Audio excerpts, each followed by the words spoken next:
My name is Chloe, and I'm 34 years old living alone in the suburbs of Denver, Colorado. For the past 12 years, I've worked relentlessly, juggling two jobs, never taking a vacation longer than 3 days, avoiding luxury purchases, and skipping weekend outings. One goal kept me going through every exhausting night, owning a home of my own. Now, I've done it a modest three-bedroom house on Chestnut Street. It's not near downtown, has no pool or rose garden, but it's mine. My name is on the deed, the keys are in my hand, and no one can take it from me. I didn't borrow much from the bank because most of the money for this house came from sweat and endless overtime at my design studio and evening shifts at a local cafe. It's not glamorous, but it's warm. It's the milestone I dreamed of ever since my mother told me, "You need something of your own, Chloe, something no one can force you to give up." I still remember the first time I stepped into the empty house after signing the contract. No one clapped. There was no champagne or cake, just me and the sound of my heartbeat thumping in my chest. I walked from the living room to the bedroom, my hand brushing the walls as if to confirm it was real. This place was the peace I never had during an unstable childhood. Every morning I wake up to soft sunlight streaming through the kitchen window, make a hot cup of coffee, play some jazz, and sit at the wooden table I assembled myself. No one calls my name, no one tells me what to do, and I don't hear arguments through the walls. That complete quiet is the greatest reward I've ever had. I treasure every inch of this house. The hardwood floor has a few scratches, but I don't fix them. They're reminders of the first days when I cleaned everything myself, hauling heavy boxes alone. Each evening, I sit by the window, golden light spilling down, wind rustling outside, and I think, finally, I have a place to breathe. Not everyone understands what it feels like to truly have a place of your own. Most of my friends are married with kids or live in stylish rentals downtown. They say it must be lonely living alone, or that buying a house now isn't smart, or that condos are easier because you get services. But I don't want easy, I want freedom. Freedom to paint my bedroom any color without asking anyone. Freedom to hang old photos of my mom without someone calling them tacky, and most of all, freedom to say no to anyone who tries to step into this space without respecting what I've built. I thought I'd have at least a few years to enjoy this peace, but I was wrong. A storm was coming, quiet, persistent, and shameless. I didn't know where it would start, but I felt it. It all began with a phone call from my sister. I don't talk much with my younger sister Harper, who is 30 years old and married at 24. Her husband Noah, 32, once studied photography, but never held a job for more than 6 months.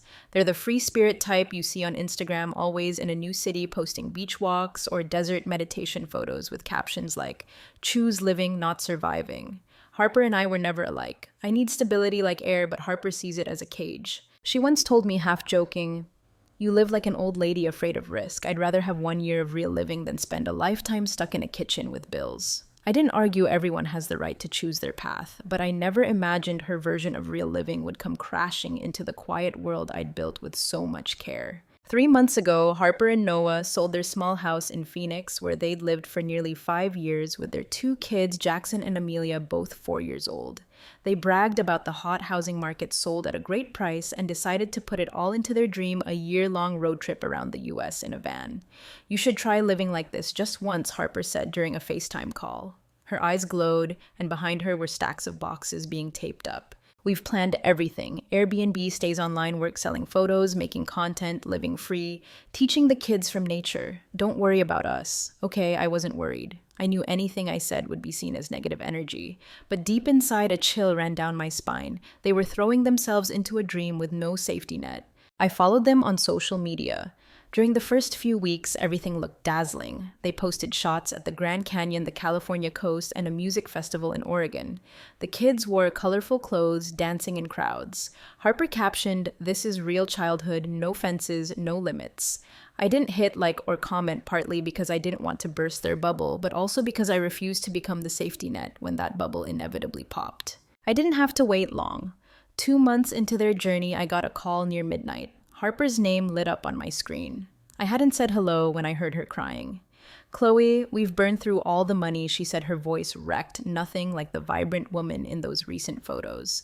"Everything costs more than we expected. Airbnb prices are through the roof. The freelance gigs aren't paying on time. Our credit cards are maxing out. The kids are tired, they beg to go home every night." I stayed silent. "Chloe, can we stay with you just for a few months? I swear we won't be any trouble." I looked around my house. The kitchen light was still on, the coffee still warm on the table. A part of me already knew this piece was about to shatter.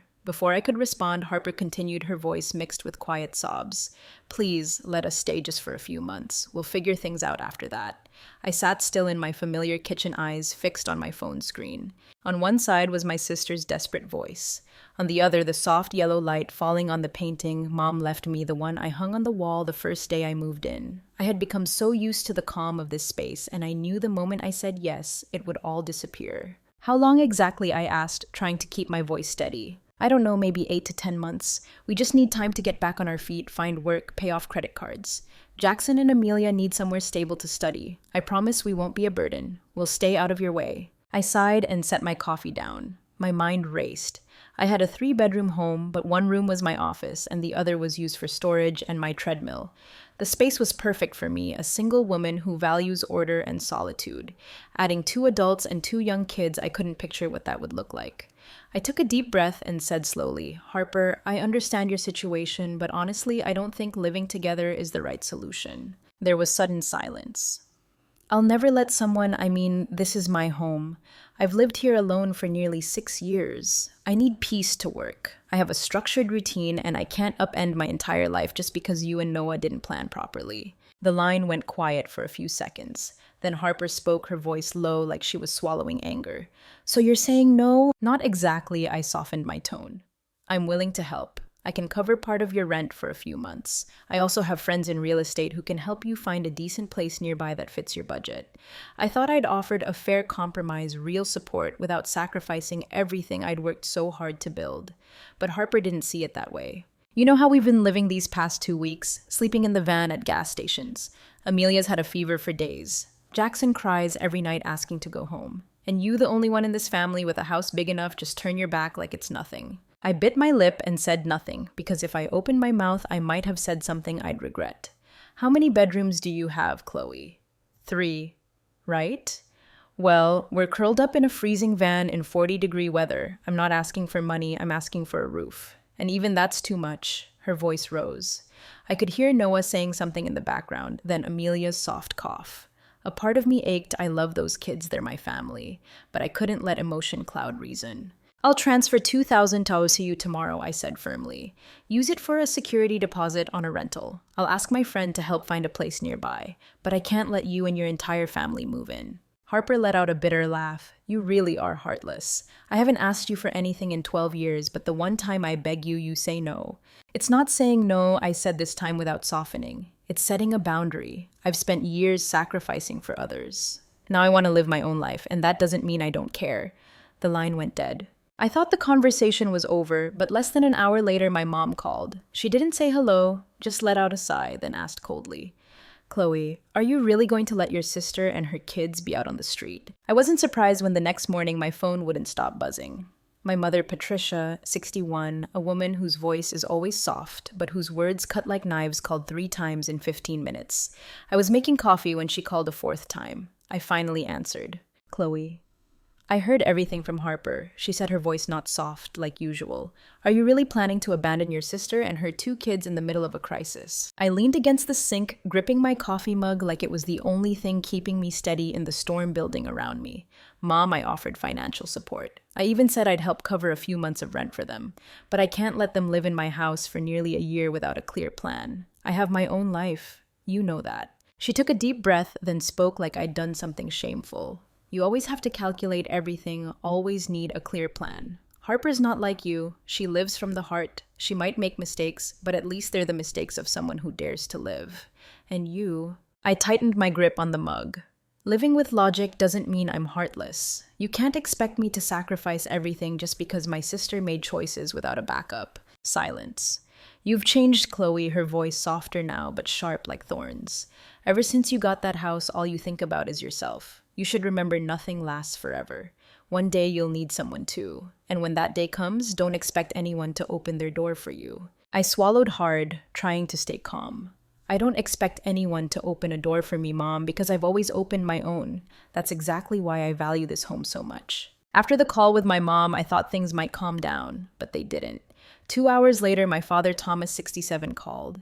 He didn't circle around like Mom. His voice was sharper than I'd heard in years.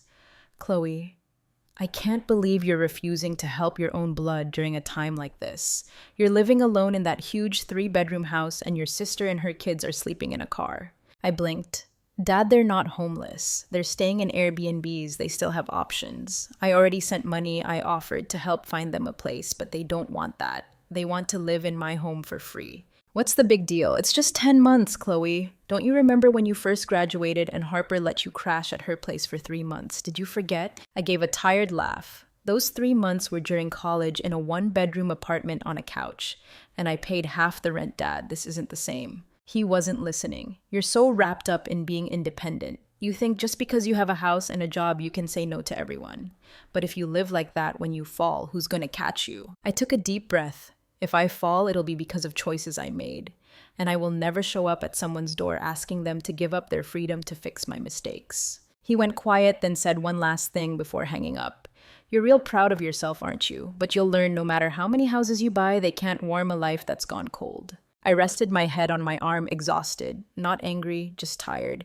I've been responsible all my life, always the helper, the one who carried the weight. But the moment I set a boundary, I became cold, ungrateful, selfish. And Harper wasn't done. That evening, I got a message from an old classmate, Madison, who still loosely kept in touch with both me and Harper. Chloe. What's going on? Harper posted a status saying she never expected the sister she trusted most to turn her back when the family needed her. I turned on the living room light, sat down on the couch, and checked my phone. The public post read, "Sometimes the one who hurts you the most is the one you once admired." We only asked for a roof, but it turns out some hearts are colder than October frost. Dozens of comments followed, most from familiar family names, and most weren't on my side. I thought that after being ambushed by Mom, Dad, and the online crowd, Harper would understand my decision wasn't going to change. I had been clear, explained myself, sent money, drawn a line, and believed she'd respect that boundary. I was wrong. 1 week later, on a Saturday morning, I was mowing the backyard when I heard a knock at the front door. I assumed it was an Amazon delivery. I had ordered a new bookshelf, but when I opened the door, I froze. Harper, Noah, and the 2 kids, Jackson and Amelia, stood on my porch, surrounded by suitcases. Amelia clutched a worn-out teddy bear. Jackson yawned, his hair a mess like he hadn't slept well. I stared speechless for several seconds. Harper looked composed, as if this was normal. "Good morning, sis," she said with a faint smile, like nothing had happened. "I knew you wouldn't let us struggle for too long." I didn't answer right away. My eyes shifted to Noah, who gave a quiet nod and stepped back with a suitcase. The kids stood still, wide-eyed, waiting to be led inside. "Harper, what are you doing?" I asked, keeping my voice calm. "We came to talk properly this time. Last time was over the phone, and things got tense. I knew you'd understand once you saw us in person. You've always had a soft heart." I couldn't believe it. She thought she could use soft heart to change my mind. "And you brought all your stuff just to talk?" I glanced at the suitcases. Harper exhaled like I was unreasonable. "Chloe, we're exhausted. The kids are sick. Amelia's been coughing for 2 nights. You want to talk in a parking lot? Or can we come in, have some water, and talk like normal people?" I looked at the 4 of them. My heart clenched when I saw Amelia rubbing her eyes, but reason snapped me back. I couldn't let emotion take the wheel. "Come in," I said, stepping aside. "But just to talk, nothing more." Harper flashed a quick, triumphant smile before replacing it with her sweet sister face. They stepped inside. Noah placed the suitcases against the wall without asking. I led them to the living room, deliberately keeping distance. "Talk," I said, folding my arms. "What's the plan this time?" Harper sat on the armchair, smoothing her hair. "Just 10 months. That's all we need. We won't be any trouble. Noah can do housework. I'll cook, clean, watch the kids. We'll keep everything spotless. You won't have to lift a finger." And after 10 months, I cut in. Harper hesitated, then replied in a rehearsed tone.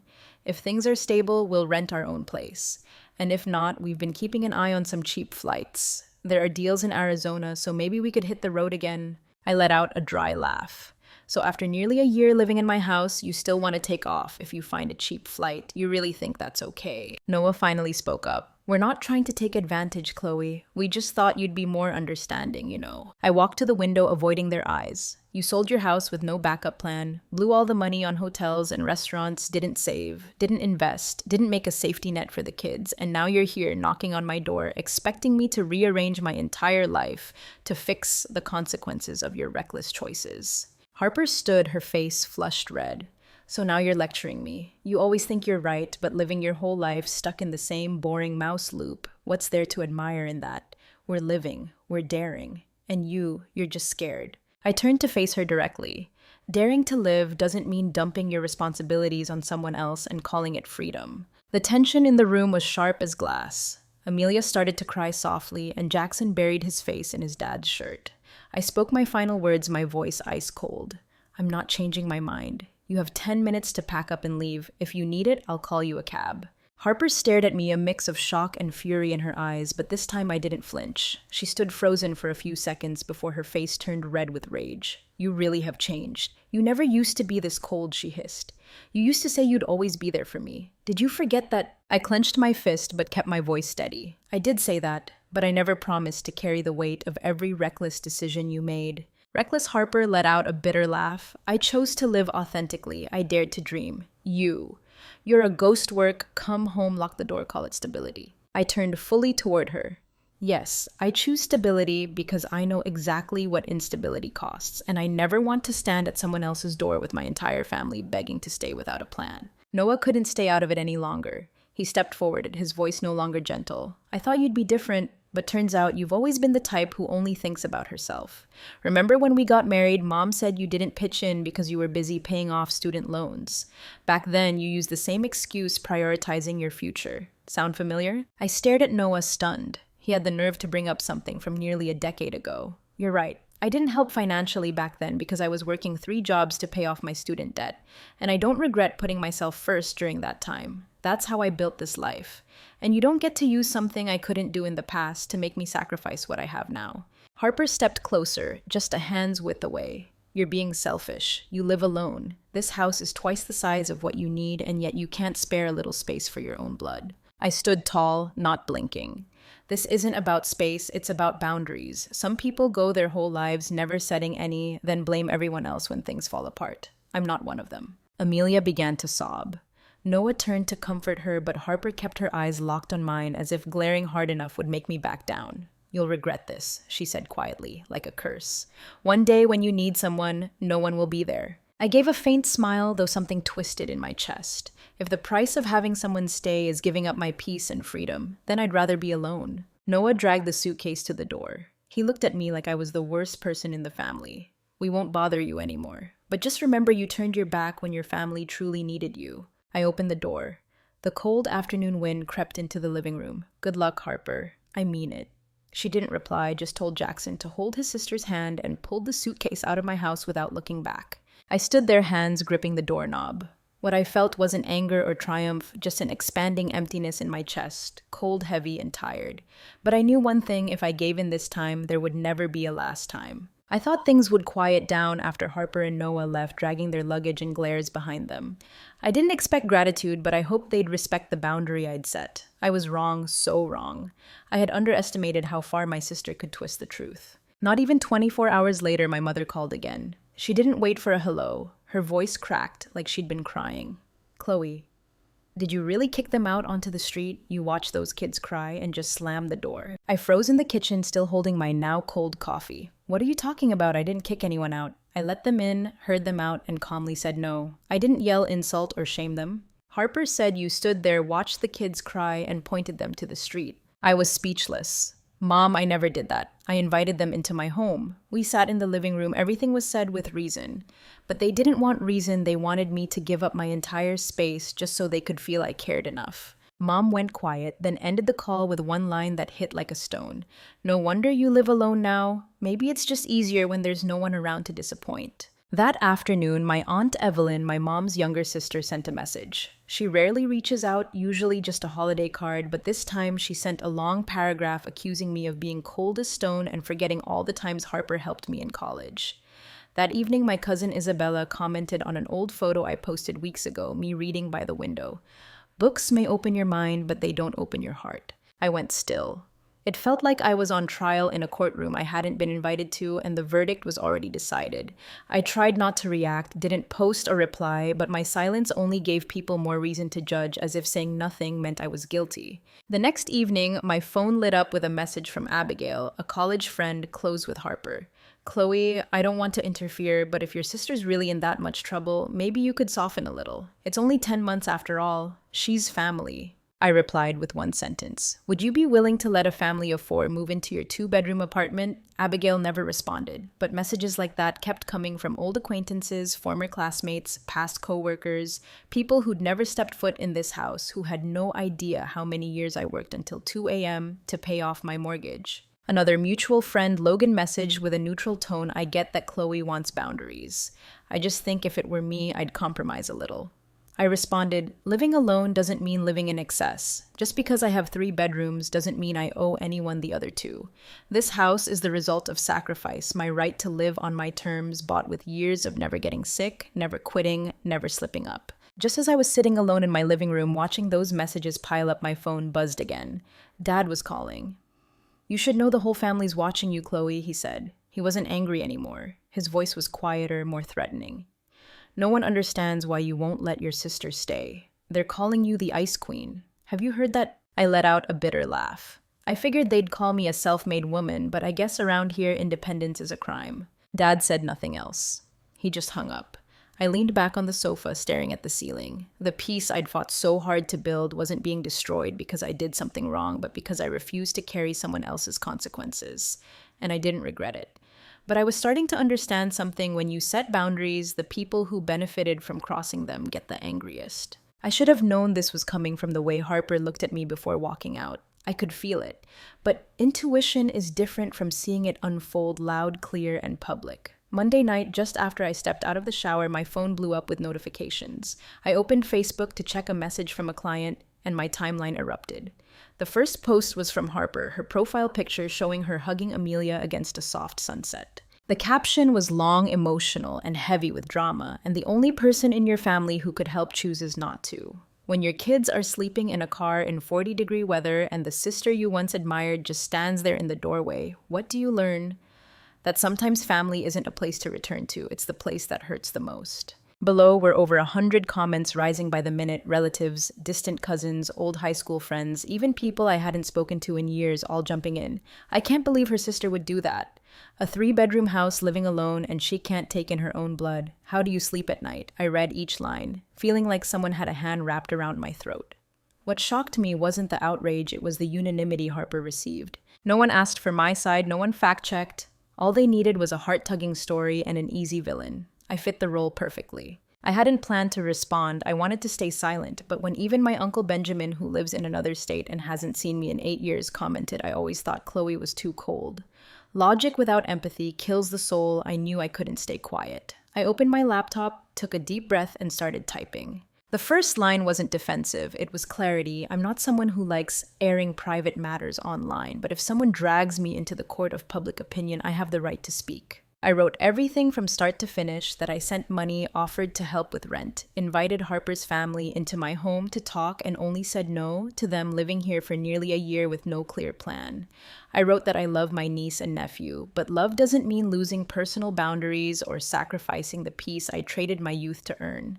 I didn't use harsh language or smear my sister, I told the truth. I didn't slam the door on 2 kids. I refused to open it to indefinite dependency with zero accountability. I posted it at 10 p.m. Within 10 minutes, the first comment appeared, finally both sides of the story.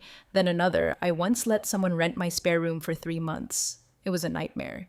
I get it, Chloe. Not everyone was on my side. Plenty defended Harper, saying family means sharing. Chloe still being too rigid, or it wouldn't kill her to bend a little for her sister. But at least I had a voice. At midnight, Harper texted a short ace message, you chose to humiliate me in front of everyone. Don't be surprised when they all turn on you. Then she blocked me on Facebook. I stared at the screen in silence, not angry, not afraid, just relieved. I knew it wasn't over. There were likely more messes ahead, but at least I didn't have to swallow the truth and let someone rewrite my life. For the first time in days, I slept through the night. 3 days after I posted tension in the family hit rock bottom. Harper vanished from all platforms, no more posts, no free spirit stories, no dreamy comments from Noah about healing journeys. But that silence wasn't retreat, it was the calm before the next storm. That evening, while sorting paperwork in my home office, my phone rang. It was Dad. I hesitated, knowing this call wouldn't be easy, but I answered. Chloe, he began, his voice tight, are you really going to let this family fall apart over a post? I leaned against my desk, keeping my tone steady. Dad, I didn't post to attack anyone. I posted to defend myself. I was dragged online and misrepresented. I have the right to speak. You have the right, but did you need to make a scene? Harper said. You aired family business for the world to judge. Now everyone knows and they think our family is just fighting no compassion. I gave a bitter smile. And where was the compassion when everyone called me cold, selfish, emotionless? Who defended me then? Dad. There was a pause. Then he spoke, his voice lower but sharper. You should have been the side person. You're the older sister. You have a home. Harper's struggling.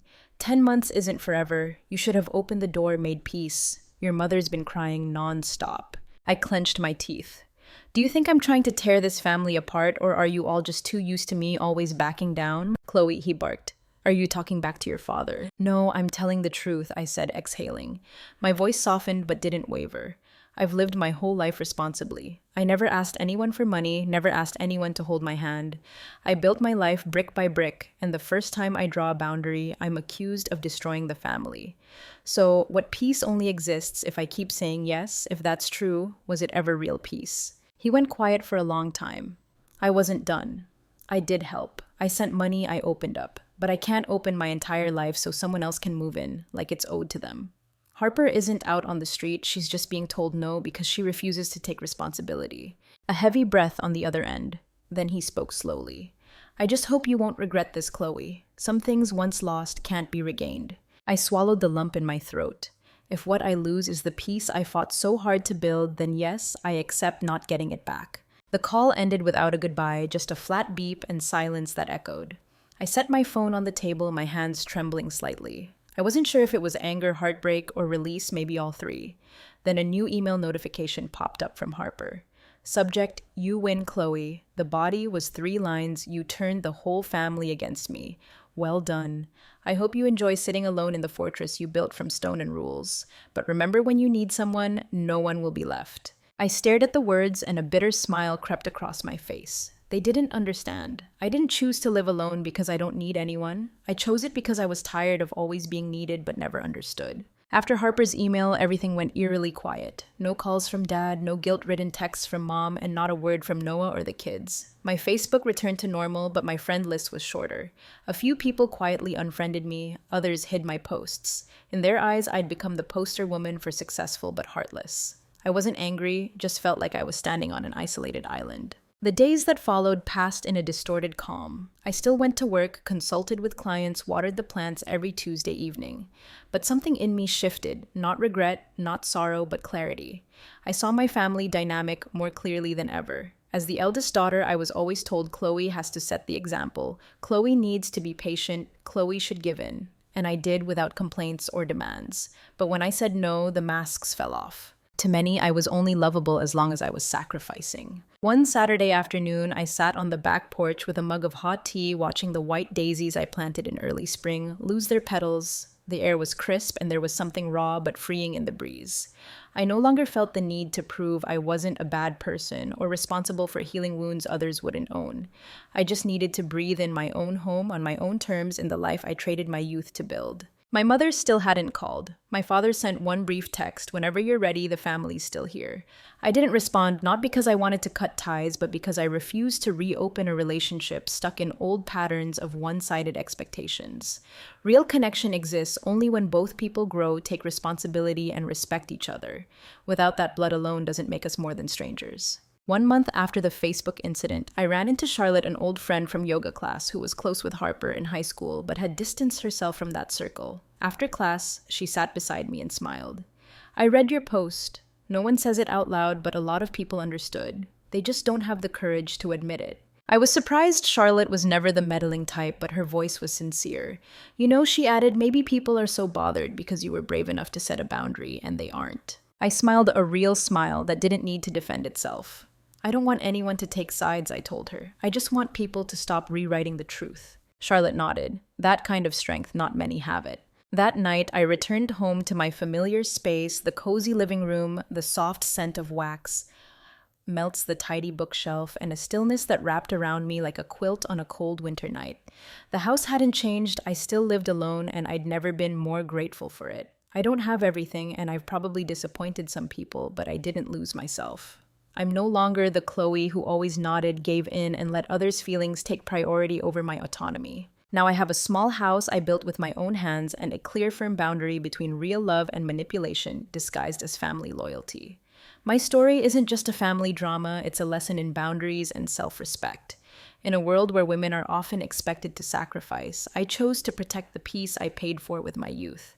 I wasn't heartless, I simply stopped carrying burdens others refused to own. Sometimes real love doesn't mean giving endlessly. It means having the courage to say no when saying yes would mean losing yourself.